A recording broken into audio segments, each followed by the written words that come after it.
आहा, काय तोर आहे, मस्त मुकुट घालून सजली ती वांगी असं म्हटल्यावर हे बटाटे तांबडे पिवळे झाले.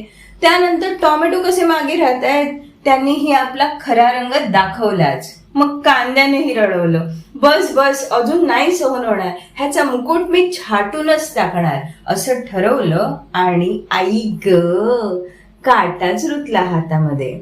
मग काय, आपल्यालाच नमतं घ्यावं लागणार असं वाटतंय. म्हणून कांदे कापून घेतले, टोमॅटो बाजूला ठेवले, सगळ्यांना वेगळं वेगळं बसू दिलं आणि या दोघांची मैत्री करायचं ठरवलं. पण पाण्यामध्ये, अगदी थंडगार पाण्यामध्ये, जेणेकरून परत त्यांचं भांडण नको व्हायला. नमस्कार मंडळी, कसे आहात सगळे? मस्त वांग आणि बटाट्याची भाजी करते. कढई तापवलीये, तेल टाकलंय, हिंग मोहरी जिऱ्याची छान फोडणी दिलीये आणि मस्त कांदा परतून घेणार आहे. मस्त ब्राउनिश कांदा झाला की त्याच्यामध्ये टोमॅटो टाकून घेतलाय.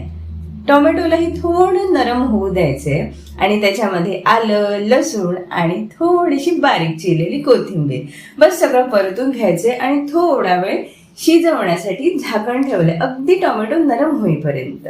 2 चमचे मालवणी मसाला, हळद आणि मीठ आणि थोडं अजून आंबट करायला एक आमसूल टाकलंय. थोडंसं पाणी ऍड करून जरा थिक ग्रेव्ही करून घेतली आणि त्यामध्ये ही वांगी आणि बटाटे मिक्स करून घेते. थोडंसं कन्सिस्टन्सी यायला पाणी ठेवलंय आणि झाकण ठेवून चांगलं 15 ते 20 मिनिटं शिजवलंय.